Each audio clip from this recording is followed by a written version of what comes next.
Bonitos, tudo bem com vocês? A gente vai falar sobre o capítulo 6, que se chama Cuidando do Planeta. E essa aqui é a primeira página do livro. E eu vou puxar aqui, ó, para esse quadradinho rosa que está falando assim: neste capítulo eu vou refletir sobre o consumo e que o excesso de lixo é um problema, conhecer os diferentes destinos do lixo e propor soluções que resolvam o problema do lixo na escola e conhecer materiais que podem ser reciclados, ok? Então, vamos partir disso aqui. E aí a gente vai falar o seguinte, pessoal. Quando eu passo aqui, primeira coisa que eu vejo aqui na imagem é um prédio, né? Com muitos moradores, muitas casas. E aqui embaixo um acúmulo surreal de lixo. É isso, pessoal? E aí fica a pergunta: qual o problema do lixo? Por que o lixo é um problema? Por que ele se torna algo ruim? Mas para a gente poder falar disso, a gente precisa primeiro entender o seguinte: o que nós, os seres humanos, temos a ver com o lixo? E aí, olha só a perguntinha que está lá no livro de vocês também, hein? Como você sabe os lugares onde tinham os seres humanos? E a resposta é: procurando os acúmulos de lixo. O que tem a ver nós, seres humanos, com o lixo? É o seguinte, pessoal: somente nós, seres humanos, produzimos lixo. Na natureza não é produzido lixo. Os animais não produzem lixo, somente nós produzimos lixo. Então, quando ele fala assim: como você sabe os lugares onde tinham os seres humanos? E o cara responde: procurando os lugares de acúmulo de lixo, é porque aonde tem ser humano, tem lixo. E se tem lixo, tem ser humano, ok? Então, olha só, o lixo é um fenômeno puramente humano. Só o homem produz lixo. E aí, para poder entender isso melhor, a gente precisa começar a entender o que é lixo. O que é lixo? Lixo é aquele negócio que a gente joga fora, que a gente não quer mais.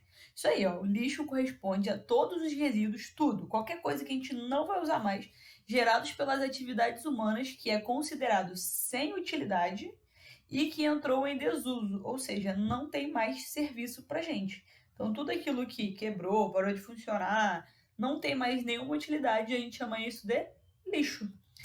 E aí, pessoal, o lixo ele pode ser classificado de diversas formas. Então, vou começar classificando o primeiro, que é chamado lixo orgânico. E aí, quando eu falo do lixo orgânico, olha o desenho que aparece aqui, ó. O lixo orgânico, ele é restos de alimentos, folhas, sementes, papéis, madeiras, entre outros. É tudo aquilo que pode ser decomposto, ok?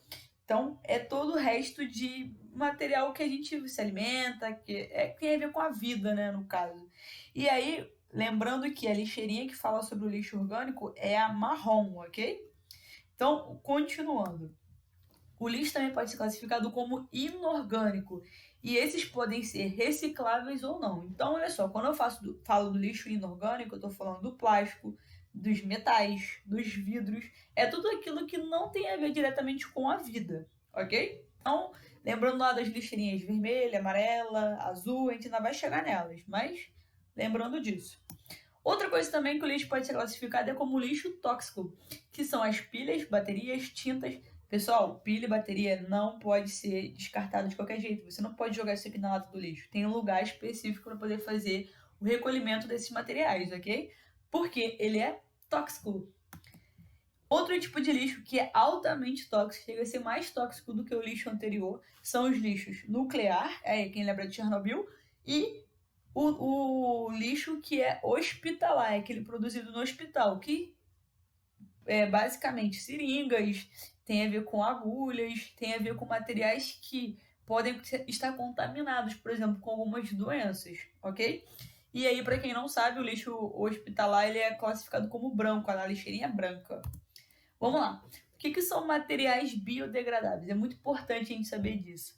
Material biodegradável é basicamente o lixo orgânico. Então, aquilo que é biodegradável decompõe-se naturalmente, ok? Então, quando algo é biodegradável, significa que ele é derivado de matérias-primas biológicas. Assim, quando são descartados em locais adequados, com apoio de micro-organismos, nesse caso aqui os fungos e as bactérias, eles se decompõem na natureza, sem prejudicá-la. Então imagina o seguinte, que eu peguei lá uma casca de banana que eu acabei de comer, se eu jogar lá na terra, o que vai acontecer? A casca de banana vai ficar lá, ela vai ser decomposta pelos fungos, pelas bactérias que tem naquele solo, e aí os nutrientes que estão naquela casca de banana vão passar para o solo. Causou prejuízo para o solo? Não, pelo contrário, ele beneficiou o solo. Lembra do adubo que a gente fez lá o ano passado, que a gente colocava várias coisinhas lá na terra, inclusive colocava as minhoquinhas na terra para poder facilitar o crescimento das plantas?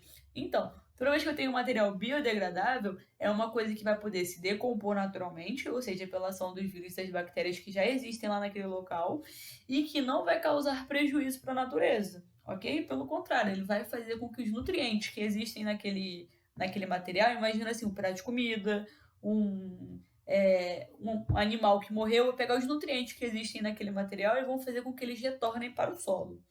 Agora, a gente também tem os materiais que não são biodegradáveis, que são são materiais sintéticos. Basicamente, são os plásticos, os vidros, os eletrônicos. Tem como, por exemplo, uma bactéria, um fungo lá no plástico e decompor o plástico para poder ele pegar os nutrientes do. Que nutrientes do plástico? Não tem nutriente no plástico para poder transformar isso em alguma coisa boa.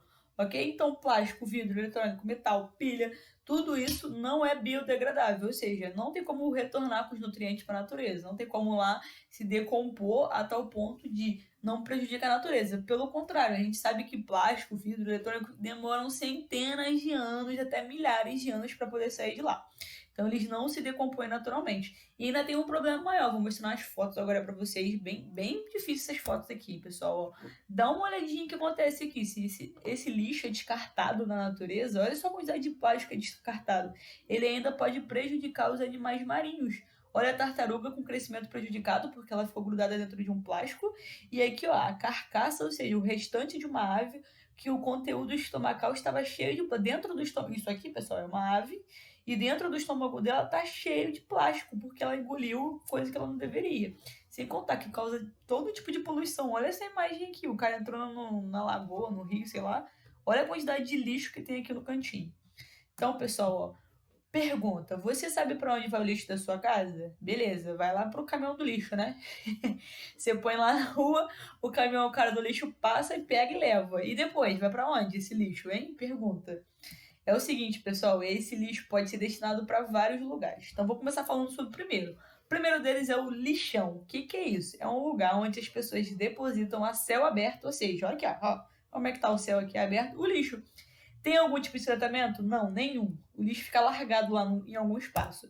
Então, ó, nos lixões, o lixo é simplesmente depositado sobre o solo, a céu aberto, sem qualquer medida de controle ambiental ou sanitário. Então, nada é feito ali naquele lixo, ele é só largado ali e acabou. Quando esse lixo é largado no lixão, eles vão produzir um líquido chamado chorume, que fede, que tem um cheiro ruim. Se vocês verem um caminhão de lixo passando, geralmente é um líquidozinho que é liberado no caminhão de lixo e gera aquele fedor horroroso. E aí, olha só que coisa horrível. O chorume, ele vai se infiltrar no solo e pode contaminar as águas subterrâneas. Lembrando que essas águas vêm pra gente. Imagina se essa água estiver contaminada com chorume e chegar pra gente. Olha que coisa horrível. E aí, pessoal, geralmente o chorume também vem junto com outros gases que prejudicam a natureza. Então, olha só coisa ruim. Outro lugar também que pode ser depositado é no aterro sanitário. O que acontece? Qual é a diferença entre o lixão e o aterro sanitário? No aterro sanitário, realiza a captação do chorume dos gases liberados pelo lixo. Ou seja, você não simplesmente joga o lixo lá. Aquele espaço do aterro sanitário tem toda uma estrutura para poder você fazer a captação dos gases e do chorume que é liberado. Esse chorume e esses gases não são liberados no solo e muito menos na atmosfera, ok? Por que eles fazem isso? Porque eles são tóxicos e podem contaminar o solo, o ar e os cursos de água, como eu tinha falado anteriormente. Pode chegar para a gente essa água contaminada. E aí é o seguinte, ó, eu botei aqui, ó, a estrutura de um aterro sanitário. Os caras pegam um local bem grande, ok? E eles cavam um super buraco. E aqui, ó, tá vendo aqui esses pedacinhos aqui, ó? Isso aqui, ó, são as linhas para poder fazer a captação do chorume, ok? São os canos. E aí o que eles fazem? Eles vão depositar o lixo, ó, isso aqui de cinza é o lixo. E aí depois eles vêm e fazem uma cobertura de terra, eles colocam terra acima do lixo. Aí, vamos lá, continua capturando os gases e continua capturando o chorume. Aí vai lá, coloca mais lixo, coloca mais uma camada de terra. Então, repara nessa figura aqui, ó. Eu tenho camada de terra, camada de lixo, camada de terra, camada de lixo, camada de terra, camada de lixo. E qual que é a diferença entre, além da camada de terra que é colocada em cima? A diferença é que eles fazem a captação desse líquido que é produzido, do chorume, sem contar que eles fazem a captação do gás também, para poder impedir que esse gás vá para a atmosfera e prejudique, ok? E depois tem como você fazer tipo plantação de árvores ali em cima daquele local para poder fazer a recuperação daquele local. Então, o aterro sanitário seria o destino ideal para isso. Outro tipo também são os incineradores de lixo. O que é isso? Botar fogo no lixo, pessoal. Mas não é simplesmente chegar lá e botar fogo nele, não. Tem toda uma estrutura para você colocar fogo no lixo e você captar todos os gases e todos os resíduos que são produzidos depois de botar fogo, para evitar de que eles prejudiquem a atmosfera e prejudiquem o solo. Terceiro passo é reciclagem. E esse aqui a gente entende bem, né? A gente conhece, é bastante falado. E as pessoas fazem o quê? Gerar menos lixo. Qual é o problema todo do lixo? É que nós, seres humanos, acabamos consumindo mais do que a gente deveria. E aí a gente gera mais lixo do que a gente deveria. A gente não tem como alocar esses lixos todos. Então, a proposta que vem aí é chamada reciclagem. E antes de eu falar falando da reciclagem já em geral, eu vou ser eu te pegar aquele material e dar uma nova utilidade para ele, ok? Então isso é reciclar, pegar um material e dar uma nova utilidade para ele. E aí, para poder fazer uma reciclagem de forma correta, eu tenho que fazer o que é chamado de coleta seletiva. Então faltou o título aqui, mas o ideal é escrever aqui em cima, ó, coleta seletiva. O que é a coleta seletiva? É eu separar o meu lixo para poder ficar mais fácil eu saber o que eu posso reaproveitar e o que eu não posso reaproveitar. Então, por exemplo, assim, ó, na lixeira azul eu colocaria o quê? Papel e papelão. Na lixeira vermelha eu colocaria plástico e isopor. Na lixeira verde eu colocaria o vidro. Na lixeira amarela eu colocaria tudo que é feito de metal. Na lixeira preta, que não é tão comum de se encontrar, eu colocaria todos os derivados da madeira. Na lixeira laranja já é para resíduos que são perigosos ou contaminados. No branco é para o lixo de serviço de saúde, que são os lixos hospitalares. O roxo é para material radioativo. O marrom é para lixo orgânico e o cinza é para material que não pode ser misturado nem reciclado. Então, ó, vocês provavelmente conhecem o azul, o vermelho, o verde, o amarelo e o marrom.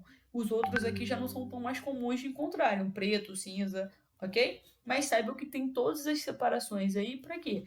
Porque se eu quiser fazer reciclagem só de papel, o lixo está separado. Imagina se eu tivesse que pegar o papel que está sujo com comida, que está sujo com vidro, para poder fazer essa separação. Por isso eu preciso fazer coleta seletiva, separar meu material, separar meu lixo de acordo com o meu material, ok?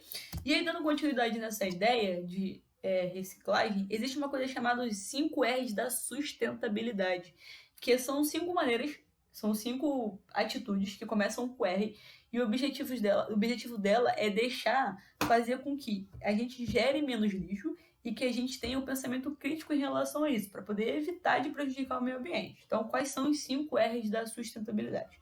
O primeiro deles é reduzir, ou seja, eu tenho que consumir somente aquilo que eu vou precisar. Então, por exemplo, assim, ó, se eu tenho deixa eu pensar, eu tenho 2 pés, eu preciso de, sei lá, 3 pares de sapatos para poder ficar usando. Eu preciso comprar 30 pares de sapato, um para cada dia da semana?